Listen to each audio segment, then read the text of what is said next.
En esta oportunidad, desde la Fundación Nascendi nos interesa dar a conocer el trastorno por déficit atencional e hiperactividad. Para que podamos hablar de este diagnóstico deben estar presentes tres grandes ejes sintomáticos. Uno es lo relacionado con la atención, el otro con la hiperactividad y por último la impulsividad. Para que podamos concluir que una persona tiene TDAH, debemos observar problemas en el eje de la atención. Para que podamos hablar de TDAH, como decía anteriormente, tienen que estar presentes tres ejes sintomáticos. Uno tiene que ver con la atención, el otro con la hiperactividad y con la impulsividad. Los síntomas dentro del eje de la atención, los más frecuentes son dificultades para mantener la atención por tiempos razonables en algún objetivo o en alguna tarea. Las personas que tienen problemas atencionales se distraen muy fácilmente por estímulos distractores, no pudiendo inhibir dicha atracción hacia objetivos secundarios o terciarios. Como consecuencia de los problemas de atención, la persona que padece TDAH tiene menor rendimiento, ya sea en el área escolar o laboral, justamente porque pierde datos, pierde la secuencia de procedimientos por la alta interferencia que tiene su capacidad de atender. Dentro del eje de la hiperactividad, los síntomas más comunes son la imposibilidad de controlar voluntariamente los movimientos del cuerpo. Las personas que padecen este trastorno generalmente están en movimiento y tienen una sobreactividad que se destaca del promedio o del común denominador según la edad. Todos sabemos que los niños son inquietos y utilizan mucho su cuerpo para jugar, desplazarse, pero los niños que tienen hiperactividad, este patrón de actividad es mucho mayor. Este patrón de movimientos es mucho mayor y no cuentan con la posibilidad de detenerlo voluntariamente. Son niños que no pueden detenerse cuando las exigencias ambientales así se lo exigen. Entonces es muy común escuchar a docentes o a padres que relatan que sus hijos o su alumno está imposibilitado de quedarse quieto, que se mueve permanentemente y que verdaderamente observamos su imposibilidad para detenerse. Esta sobreactividad o esta hiperactividad se manifiesta generalmente en varios ámbitos, no solo en la escuela, no solo en la casa, sino permanentemente e independientemente de los ámbitos. Y por último, dentro del eje de la impulsividad, podemos decir que son personas que no logran detenerse, que no logran demorar una respuesta y que se precipitan continuamente. Es decir, que no se detienen a analizar cuál es la conducta más adaptativa a cada circunstancia. En definitiva, son personas que se apuran, que no pueden esperar, que tienen dificultad, como decía antes, para demorar su respuesta. Estos tres ejes, la hiperactividad, los problemas de atención y la impulsividad, son las tres grandes características que aparecen en el trastorno por déficit atencional e hiperactividad. ¿Qué podemos agregar? Podemos decir que el TDAH es un trastorno del neurodesarrollo. Decimos que es del neurodesarrollo porque tiene causas de origen biológica que atraviesan todo el desarrollo de la persona, ¿sí? Y que según las últimas investigaciones, y hay consenso internacional sobre este punto, la heredabilidad del trastorno es una de las causas. Por supuesto que los factores biológicos y la herencia no son las únicas. También tenemos factores congénitos, poco descriptos, poco desarrollados, pero que también hoy conocemos que tienen influencia en el diagnóstico. Dentro de las causas congénitas fundamentales tenemos alta tasa de niños con hiperactividad que han nacido prematuramente. Tenemos altas tasas de TDAH en aquellos niños cuyas madres durante el embarazo consumieron alcohol o tabaco, y sabemos que en lugares donde hay contaminación con plomo puede haber consecuencias después sobre el desarrollo de un niño. Así como lo genético y lo congénito constituyen partes de la ecuación, no podemos olvidar nunca los factores ambientales, tanto como la familia, como la escuela, como el sistema de valores que rodea a una comunidad. No podemos reducir el trastorno por déficit atencional e hiperactividad a meras causas genéticas o biológicas. Tenemos que contextualizarlo siempre en el marco de un grupo familiar, de un sistema de valores, de un tipo de comunidad.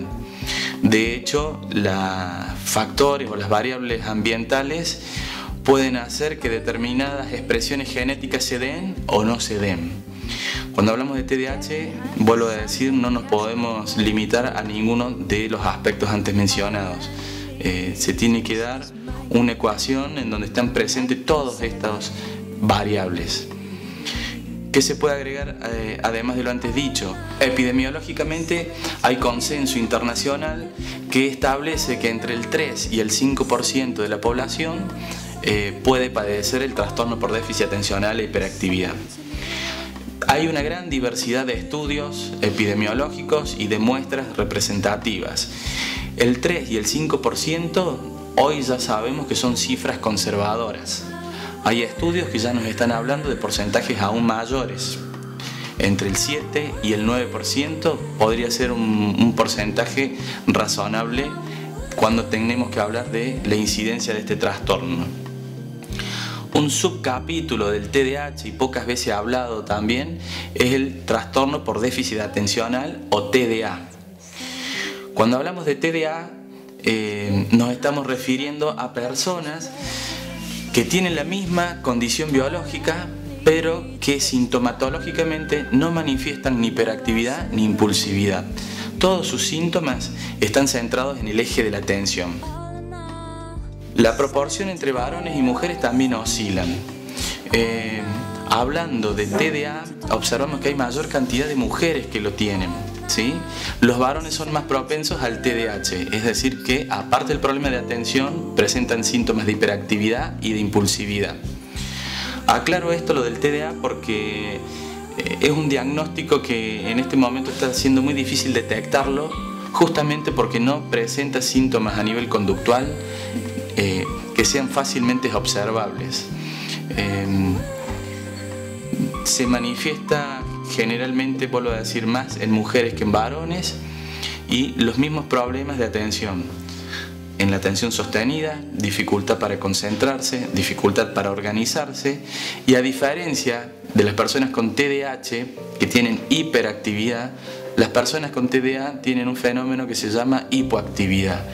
Son en general más lentas para actuar, más lentas para procesar la información y con un gran componente alterado en lo que es atención y organización. Acabo de mencionar y de describir globalmente y generalmente los síntomas tanto del TDAH como del TDA. Podemos también mencionar que los afectados por estos trastornos en general tienen características similares y se denominan características secundarias. En realidad no son síntomas, pero sí son patrones de comportamiento bastante comunes a todos, tanto a las personas que tienen TDA o TDAH. Una de las principales características que manifiestan es la baja tolerancia a la frustración. Son personas que les cuesta mucho aceptar los límites, que les cuesta aceptar en demasía los no y los impedimentos que se anteponen a la satisfacción de un deseo. Por eso son tan difíciles en la edad escolar corregir este tipo de conductas, porque estos chicos realmente responden exacerbadamente a los límites, a las restricciones, a los impedimentos de sus deseos y de sus ansias. En general responden emocionalmente mucho más incrementadamente, experimentan berrinches o rabietas más frecuentes y de mayor intensidad que un niño normal, ¿sí? La puesta de límites, las pautas correctivas enfrentan ante la frustración a todos en general, pero los chicos con TDAH tienen menos resistencia, por lo cual es mayor la incidencia de estas tormentas afectivas que se llaman, o estos berrinches ante las reglas familiares o escolares. Otra de las características secundarias del TDAH es la variabilidad en la motivación. Es bien conocido cómo fluctúa la motivación en estas personas. Para algunas actividades tienen un rendimiento normal o superior, pero en otras actividades generalmente bastante más simples, bastante más rutinarias, tienen un peor rendimiento. Esa variabilidad en los rendimientos tiene mucho que ver con la motivación, que fluctúa bastante.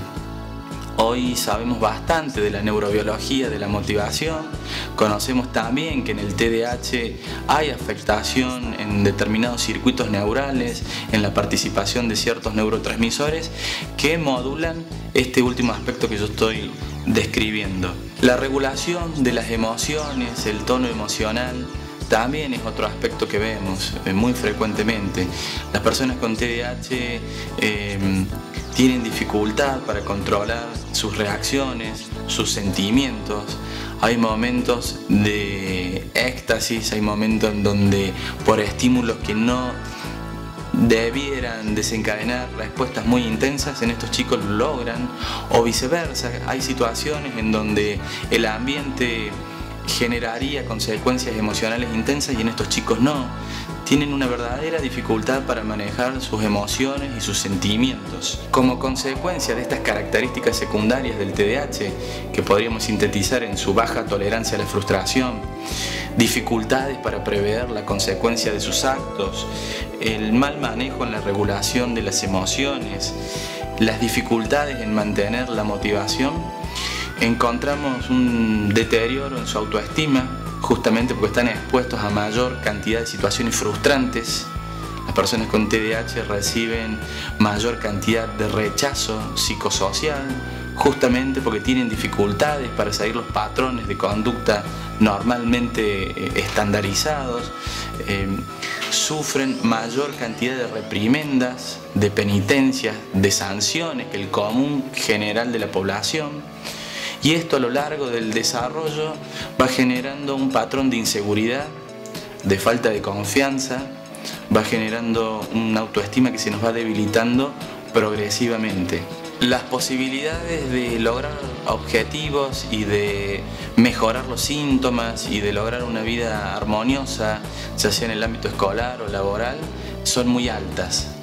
Un tratamiento bien enfocado, una familia que colabora, una escuela que suma también sus aportes, en líneas generales nos dan siempre muy buenos resultados y se consigue que una persona que al principio tenía dificultades logre adaptarse, logre destacarse en muchos ámbitos y consiga su éxito personal, consiga manejar sus síntomas y tener una vida normal, sin mayores dificultades, más que las comunes que puede tener cualquier otra persona.